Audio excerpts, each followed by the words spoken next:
I mean,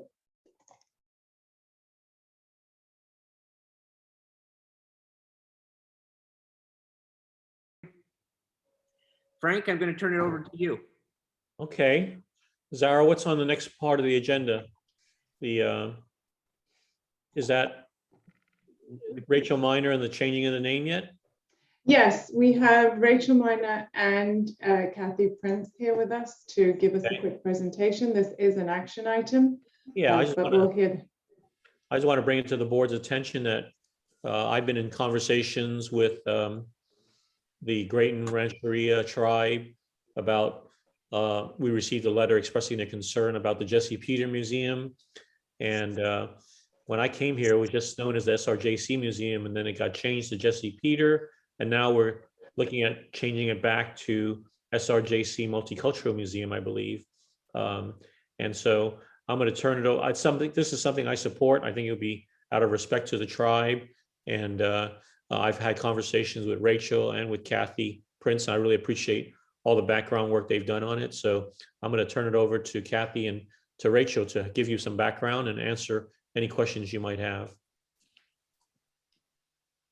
Thank you, Dr. Chong and trustees, for allowing us this opportunity to bring this back before you. As Dr. Chong mentioned, we did change the name, came to board facilities in 2017. And it went then from the SRJC Multicultural Museum to the Jesse Peter Multicultural Museum. And now we're asking for it to return to the multicultural SRJC Multicultural Museum, not out of any disrespect to Jesse Peter, but out of an overabundance of respect for what the collection and the museum has become. For those of you who don't know, Jesse Peter was part of, in the 1930s, part of bringing the museum to life, making it a reality. He and Floyd Bailey wrote a WPA grant, got the funding, and for $25,000 built the museum, which was remarkable in itself. With this grant, and the first collection that was featured was actually Jesse's mineral and rock collection.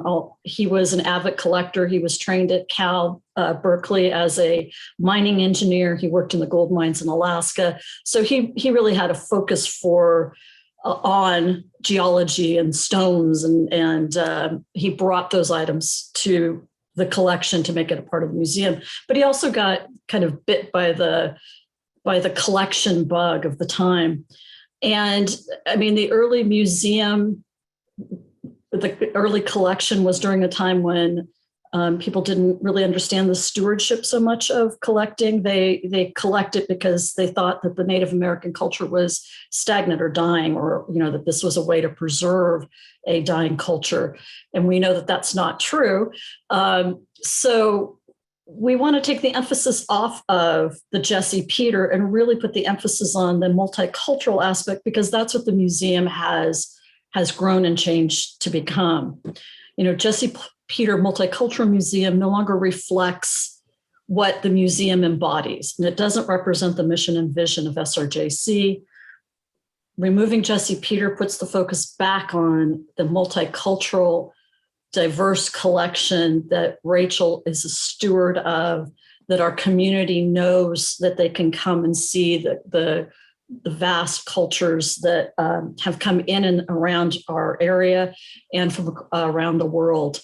There is a major emphasis, obviously, on the Native American collection, because we were started in that genre. So, we still, our claim to fame is still having the largest pomo basket collection outside of the Smithsonian in Washington, D.C. And that's thanks to the gift of the Elsie Allen family and some other local families.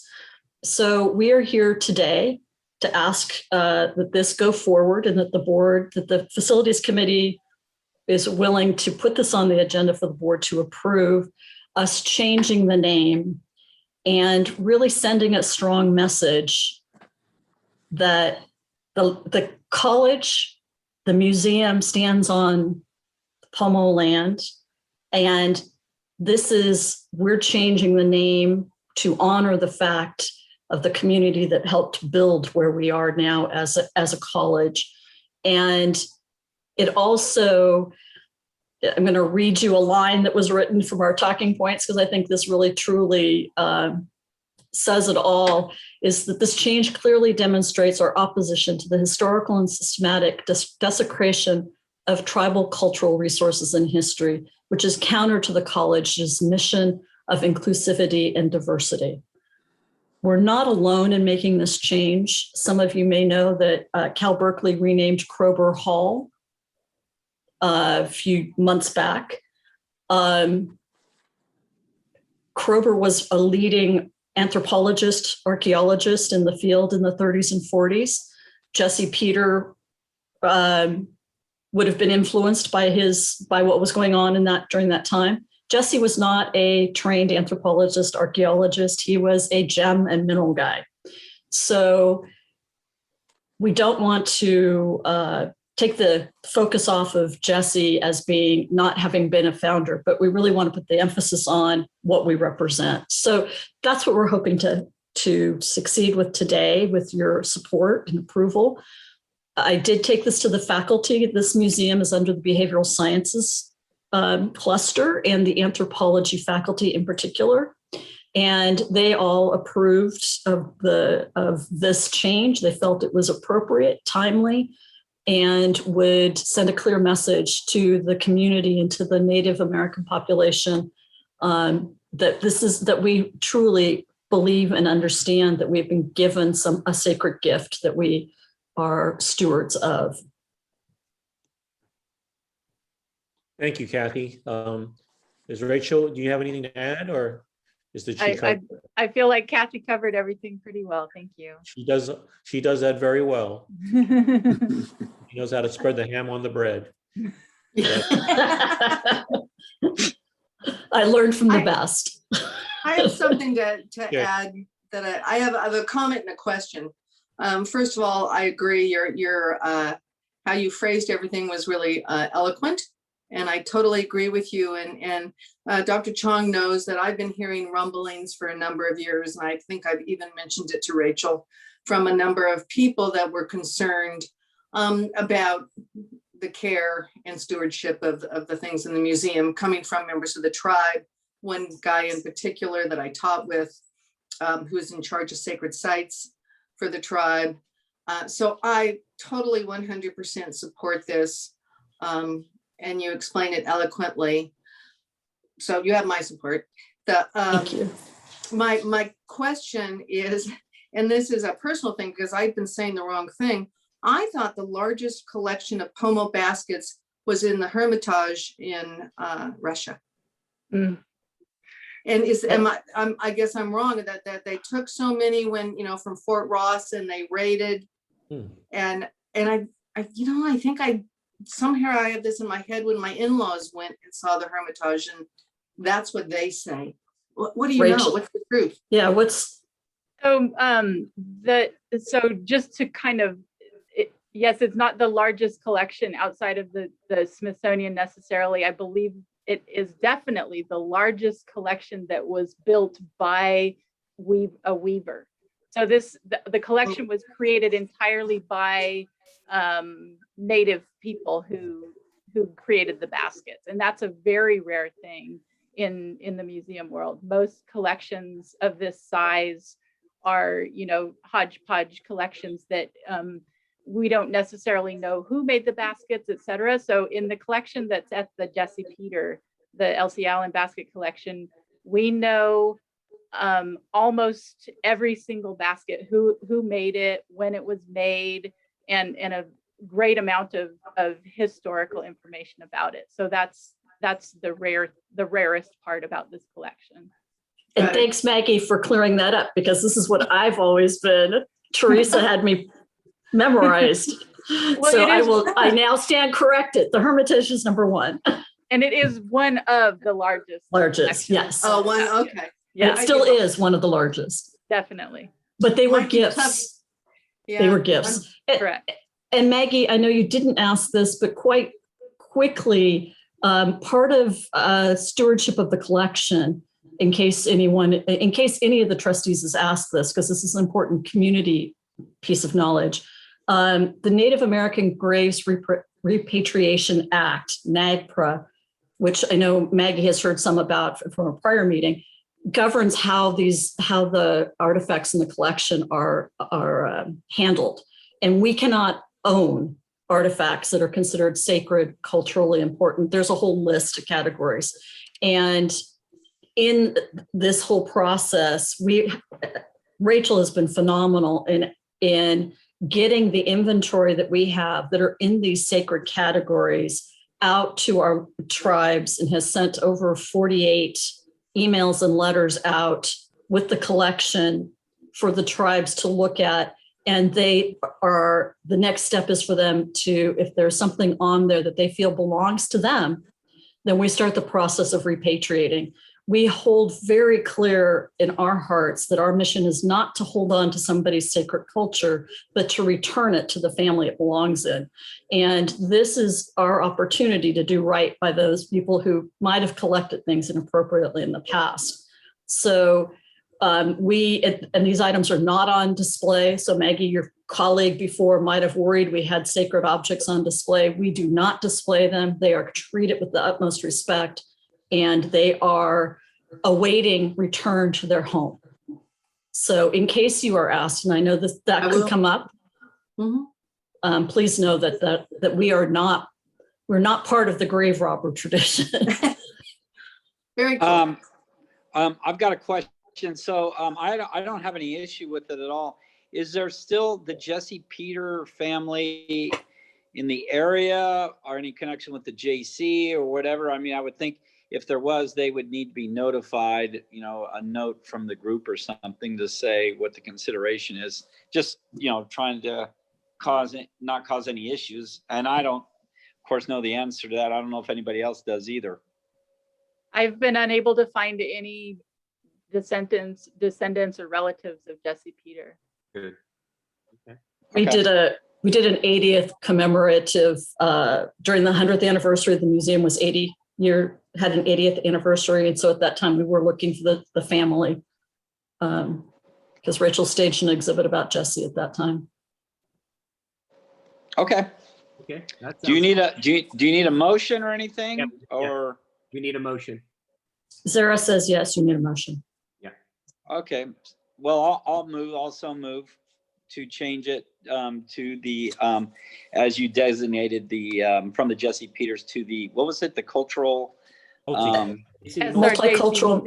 Multicultural. There you go. Okay. Maggie, you want a second?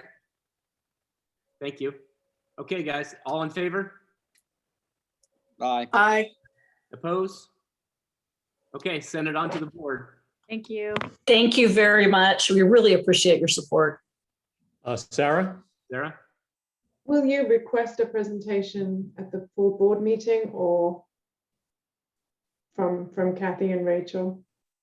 I think it'd be appropriate. Yes. Okay, thank you. Yeah. Okay, thank you. Thank you, Kathy. And We Rachel. also, with the help of Dr. Chung and Aaron Brooker, we have talking points for the board that we will share afterwards, so that if anybody questions you about this. Good work. Thank you, Kathy. Thank you, Kathy. Thank you. Rachel. Appreciate it. And now I'm going to turn it over to Seraphin for the information items, because we've just taken care of B, the action agenda. Okay. Thank All you. right, thank you, Dr. Chung, and good afternoon, everyone. Before we go into our project updates today, we have a special presentation by our Builders Risk carrier, Joanne Campus, who is the safety representative. One thing that is very important to us is to make sure that all of our construction projects are implementing safe practices, not only following the OSHA safety guidelines, but in this last year, we've had a special situation where now we are taking those safety conditions beyond to address the pandemic. Joanne is, I'm going to turn it over to Joanne so that she can make the special presentation now for one of our projects. Great. Thank you, Seraphin, and thank you for letting me come out and or join the meeting to present.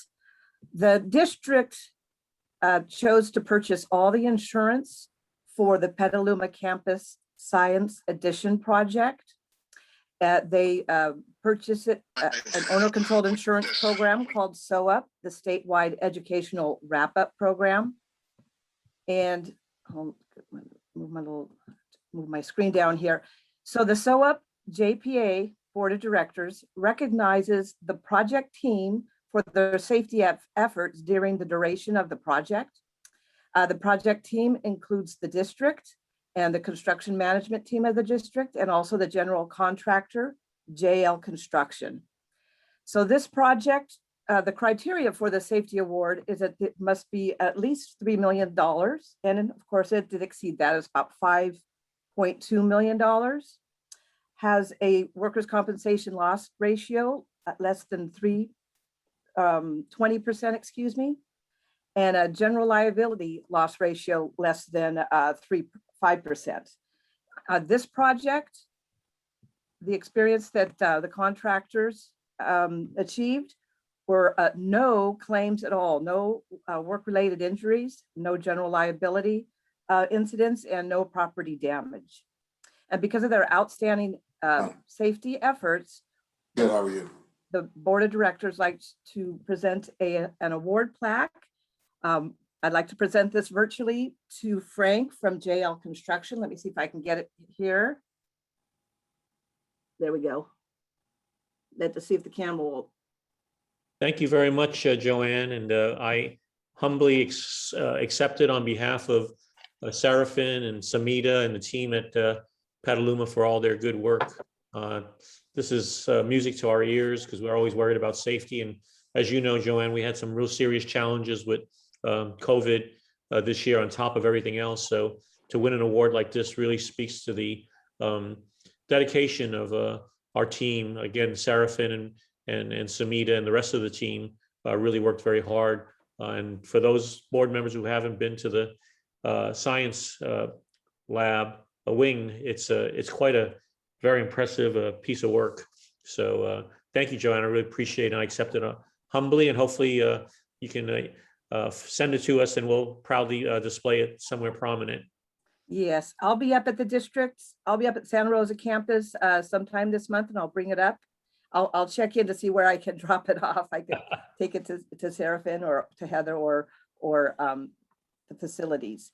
And Right. I also just wanted to point out the project, it did include 27,621 worker hours. And again, with no injuries. So that is outstanding. And I know Frank from JL Construction is here too. So thank you, Frank, for your team for being a part of this and making it a successful project. Yeah, thank you all. It was definitely a successful project, and we look forward to working with you guys again in the near future. Thank you. Thank you, And Frank. Joanne, you're awesome. Oh, thank you. Yeah, as I bring up my screen, I do want to thank Frank and Samita for an amazing work that the amazing work that they did at the Petaluma campus with the Science Edition project. To have a project with no incidents is truly amazing, and it takes a great partnership. So thank you, Frank, and give my regards to Jeff, and thank you to him too for all of his support. Of course. Thank you, Seraphin. Okay, so now we will move on to our capital projects updates. Let me see if I can get this. Okay, here we go. So first is the purchasing updates. There is one solicitation in progress for the Lunabis mechanical improvement projects. This project actually bids today, so we should get results on this a little later. There are 3 items that will be on your agenda for approval. The first is the district annual training ammunition supplies. We also had an RFQ to solicit architectural design services from the architectural community. This is something that we do every 4 or 5 years. We had a really good response from architects. We have approximately, I believe, 31 architects that have qualified to be on the short list. So this is being presented to you next week for approval. And then we will also ask for your approval on the Garcia Hall renovation project. Hawley Associates was the low bidder of 7 with the low bid of $3.5 million. There were a couple of bids that were awarded that you approved last month. One is the specialized engineering services, and the other is the welding equipment and supplies, which is a Perkins grant supported project. And then there's a couple of projects that are coming up for bid. One is the Bertolini Health Services Modifications project, and then the RFP for the ERP software. Next is an update from IT, and I'll turn it over to Kevin Snyder. Good afternoon. Okay, I'm going to go off script very quickly. Before I was a director and before I was a security guy and before I was even an IT guy, I was a workers' compensation claims adjuster for 10 years. So I want to echo how impressive it is that you guys got through a job of that magnitude without injury or accident. That's really impressive. So I'm just stoked, and I just wanted to give you a shout out for that happening. That's really cool. Okay, but IT stuff. As most of you know, and partially because I've been yelling it for the last 2.5 years, phishing attacks are the #1 vector of attack that we're getting from the outside, the #1 thing the bad guys are doing. And with Kate's blessing, I recently initiated a purchase of a product called KnowBe4. It's going to enhance our email and phishing security. So it's going to allow us to better education, being able to do our own testing and things of that nature. It's going to help us, keep the bad guys out by, as they put it, creating a human firewall. So it's going to help our education in that area. And the other thing that it does is help automate how we respond to phishing attacks. And that's going to save our guy, Randy Gallimore, all sorts of effort on his day-to-day, because he does a lot of that stuff manually. And I would have him doing other things and not being quite so focused on one thing over and over again. I think it's going to make him very happy. Moving on to Portal Guard. As you guys have been seeing from our emails, we've been migrating our single sign-on from Shibboleth to Portal Guard. It's going really well. I wanted to give a shout out to Bill Waggy, who's been doing just yeoman's work over there, getting all these things moved over without a hitch and without a hiccup. He's been doing tremendous work. And we have a few more to go, but we're getting close. On behalf of Don Webb, we're looking into some software that's going to help us and OIR, or I'm sorry, I don't remember what OIR's current acronym is, but one of the things that we struggle with is the ability to trend our enrollment data and MIS data over time. And we're looking for some software that will help us do that in a more elegant way that's going to help both us and our new director, Dr. Smotherman. So that's coming along, and you'll hear more about that down the road. And also wanted to report that we've added some additional laptops to our student loaner program to make sure that we don't run out. We're going to keep that going. Serafin? Or whomever is, thank you. As I mentioned last month, the fiber ring construction is complete, and I believe we are close to getting all of our Santa Rosa buildings now connected physically to the ring. Steve Chapman's been doing a lot of work getting all those buildings connected. During the spring break, a lot of our servers, both from instructional computing and from the other side of the room, have been moving over to the new side of the server room. It's coming along nicely. I'm a little bummed that the fire suppressant fan test failed again, but I think we found where the other leaks are. Scott Connors is looking for the most recent leaks, and we're going to get those leaks plugged up and get our fire suppressant system certified and complete our move into that new data center as quickly as possible. And absent questions, that concludes my report. Yeah. Thank you, Kevin. So now we'll move on to capital project updates. And we'll start with Sumita at Petaluma.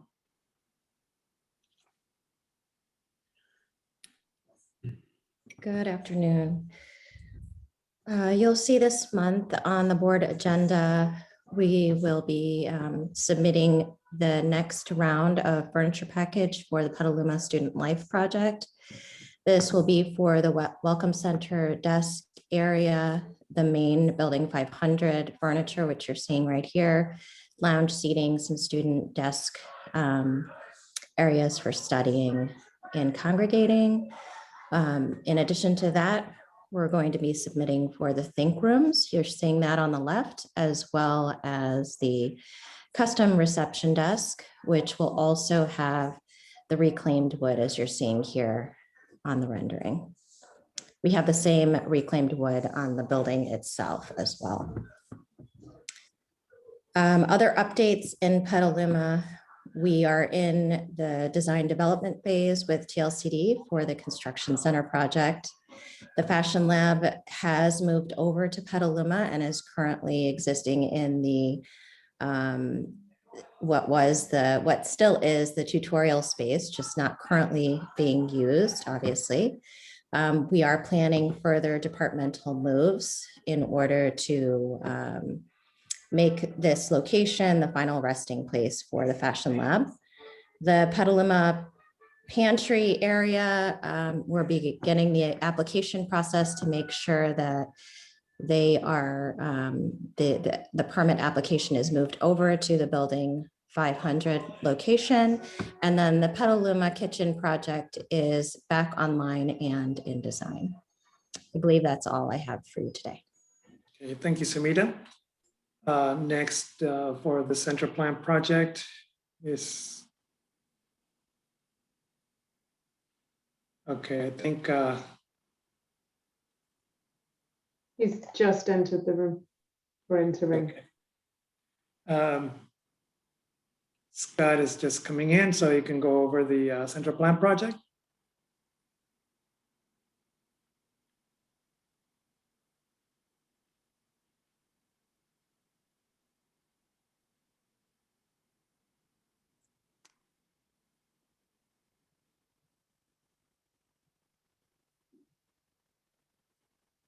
On the left, and the major work in the foundation has finally been resolved. We found the bottom and we're working our way back up. Got rid of all the old piping and strange things we found in there.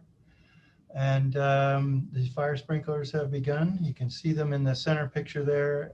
That's the pool, the indoor pool. Those little pipes on the high wall there. We're moving into the locker rooms on either side this week. The new natural gas pipe service was completed, and we will be moving into line boring down Scholar Way next week, and continue with the work on the site work. Next, roofing projects. Pioneer was completed. That's what that photograph is. As well as Pedroncelli, we're asking for approval of a notice of completion for both. Meredith Circle is moving along well. All the concrete is now in place. All the new stairs, walks, and ramps are completed. They're currently working on landscaping, and the project is scheduled for completion at the end of this month. Schoen Farm, the barn upgrades are going well. The roof is complete, the exterior painting complete, and they're currently working on new corral improvements on the interior to manage the livestock. Produce processing facility, the grading, underground utilities all complete. The slab on grade has been placed. We're waiting for the metal building that's coming from Texas, and it's scheduled for delivery the week of the 19th. Thank you, Scott. Staying on Schoen Farm, Paul Wilhite on the Ag Portable installation.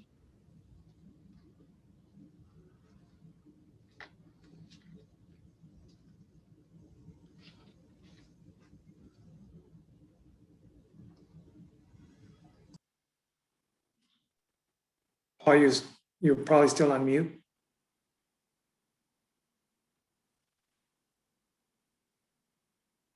All right, sorry about that. Are we good now? Yes.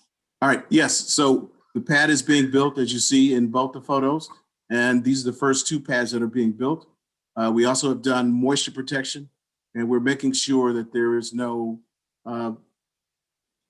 making sure we mitigate all moisture. So there's progress being made, and we're happy to start at least with the first couple of pads. We have approximately 4 more to go. Okay. Moving on to CAD project, Heather. Good afternoon, everyone. So we're moving right along. You can see here a photo of what we're doing at the fields. We're placing the sub drains and the irrigation at all the fields this week. And then we'll be starting concrete curbs and drilling for fence posts. Actually this week and continuing on with that next week.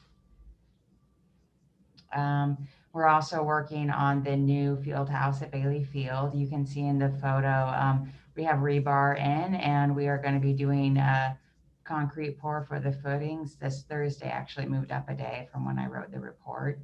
They've also demolished the existing West Stadium, and we'll start excavating for the footings for the new stadium later this month. And although you can't see much in this photo, we have installed the storm drain at the outdoor pool, and we've started excavating this week for the new pool. Next week, we'll be prepping for the building pad for the pool support building. And then for Towser, design development is ongoing, but we'll wrap up in a couple of weeks. And then I'm expecting the design development project estimate by the end of the month. We've actually heard back from the Chancellor's office that they anticipate returning the preliminary drawings we submitted as early as this Friday. And so we are looking to, we're on schedule currently to submit documents in May to DSA. I'm sorry, in August to DSA. All right, thank you, Heather. Next, Amy.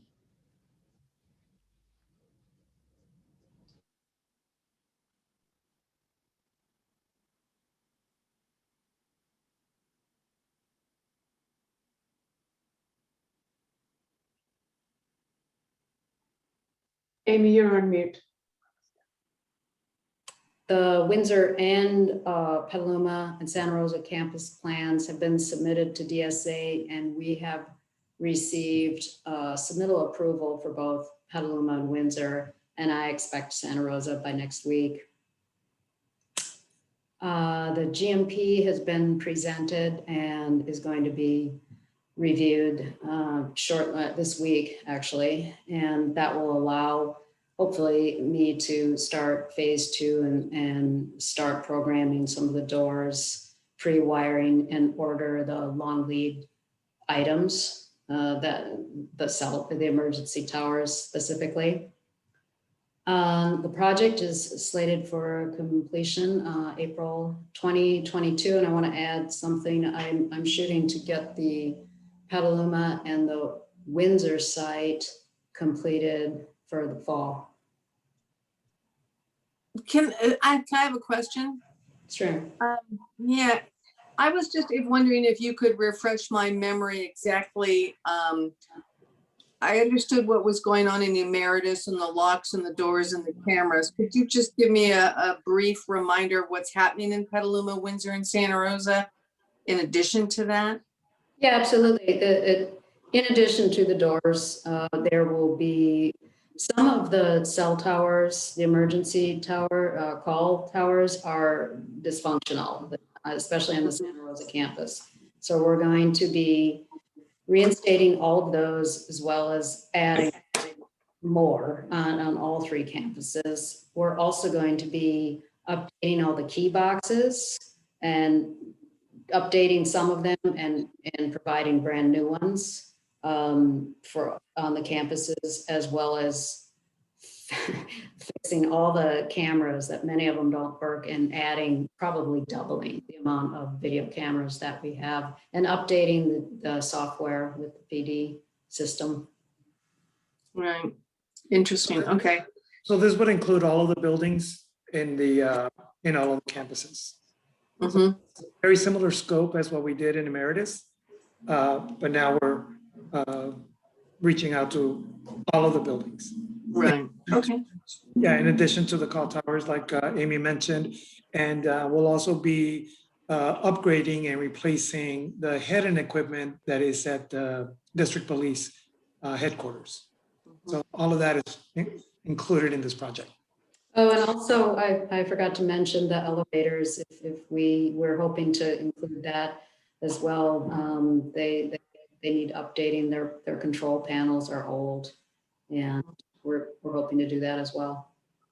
So are these call towers ones that we build and we own and control, or are these contractual cell towers with other, I don't know, with AT&T or Comcast or whatever? The emergency call towers are the towers that you see throughout campus with the blue light on top of them. In case there's Okay. emergency, a person can go to the tower, press a button to contact police directly. It's not a cell phone tower type of thing. Oh, not really? I didn't know you could do that. I just didn't know.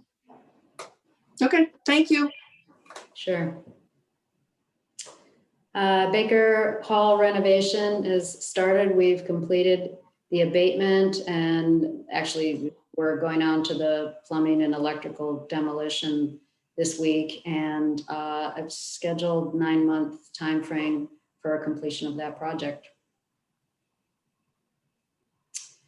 Pioneer Hall has turned out really nicely. It went as well as I could expect it. All the offices are painted, all the flooring is down, the lighting controls have been installed, and we actually tested them this morning and conducted our punch list walk this morning. All that's really left is a few punch list items and a installation of a cabinet to enclose the IT rack that is there.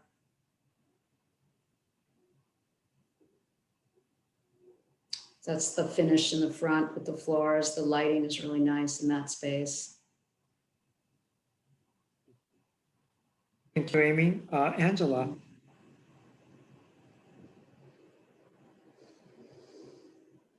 Good afternoon, everyone. I just have very, very pleasant and exciting news for STEM.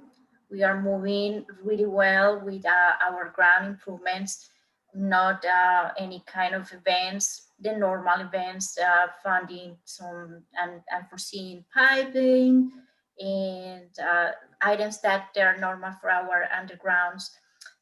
We pursued through the January and February a lot of infrastructure for electrical and water. So this time was electrical rerouting for conduit. So we joined 12 kV efforts. We also joined a lot of efforts in coordination with Amy in her security efforts. We were coordinating also. We start blending into the campus projects as we are moving on.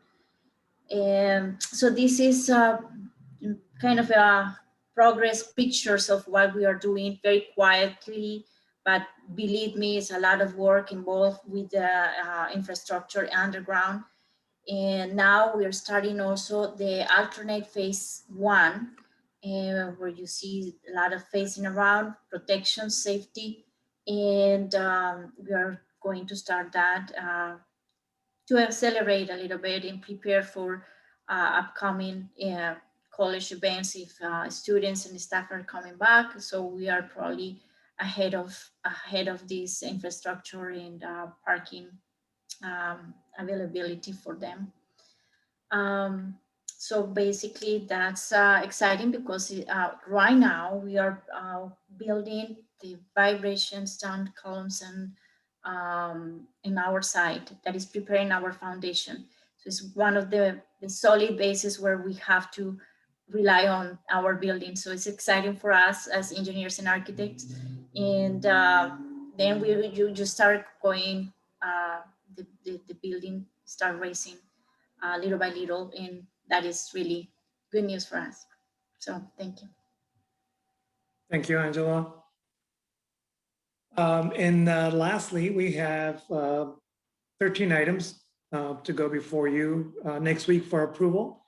We have the 2 notices of completion for the 2 roofing projects. We have a change order for the produce processing plant in the Schoen Farm. This is change order number 2. That will bring us to about 4% of total change orders there. We have an amendment to QK Architects for the Schoen Farm Ag classrooms. So there's been a lot of coordination with PG&E, DSA, and then also the county regarding the septic tanks here. So based on that coordination and some known scope of work now that we need to do, QKA is now able to design and accommodate those requests by these outside agencies. So that's what is covered under amendment number 3. Samina mentioned the second furniture package for the Student Life project in Petaluma. That's a furniture purchase of $220,000. And then we have a change order number 15 for the Student Life project. That brings our total change orders to 7.23 of change orders for that project. And we probably have one more change order as we are wrapping up that project. So we should see the final change order next month. Pioneer Hall, as you saw, most of that project is also complete. We have one change order, and that'll be 6.12 of the total contract, 6.12%. We're also asking for notice of completion for the Busman Hall alterations project. We have no more change orders on that project. And then we have a couple of contracts with Garland. One is the Burbank Gutter Replacement project. One thing I want to mention on this one is that we originally had this scope included in the Burbank modernization project. However, when we decided to replace the entire roof, we removed some of the scope from that contractor. And because of the different issues that we had with the contractor, including delays, we decided to keep this scope of work out of their contract, have them complete everything that they needed to do, and then we would come back and replace all of the gutters. And so that's what this contract is. Garcia Hall is a replacement of the roof. This is a separate contract from the renovation larger contract that we have at the end of this list. So the Garcia Hall renovation project, where we had 7 bidders and Holly and Associates is the low bidder. This is a $3.5 million contract. This does not include roofing. So we have a separate contract with Garland at the $319,000. So those are 2 separate contracts for that building. Item number 11, the Santa Rosa 12 kV switchgear replacement. This is a change order. As you may recall, we had to do all of this work in the 1 week that we shut power down to the entire campus at Santa Rosa. So obviously during that 1 week, there were certain things that were unforeseen conditions that were discovered. This is a pretty small contract. The change orders did amount to over the 10% of the total contract. $42,000 is the total amount, which is a little bit over 15% of total change orders. So we're processing all of the change orders for this project under this resolution. So letting the board know this is over 10%. However, it's work that needed to be done at that point. And we absolutely had no choice but to do it and address it at that point. So you're seeing it as a resolution. And then again, I mentioned the architectural services RFQ that went out. We have 31 architects that are on the list. And once you approve this short list, then we will be able to go to this list for both capital projects, Measure H projects, or any type of design services that we need. And this short list would be good for the next 5 years. And that concludes my report, unless you have any questions. Seeing none. Thank you, Seraphin. Thank you. All right. I want to thank Seraphin and the staff. You know, they've been doing a lot of heavy lifting during the COVID. We intentionally wanted to accelerate capital projects while students and faculty and staff are away, and I think we've been able to accomplish that. So I really want to appreciate all the hard work that's been put into. The campus is pretty torn up if you've been by there lately, but I think it's good timing. So I want to appreciate everybody's efforts on behalf. So I'll turn it back to you, Terry. Thank you. Thank you, Frank and Seraphin, everybody.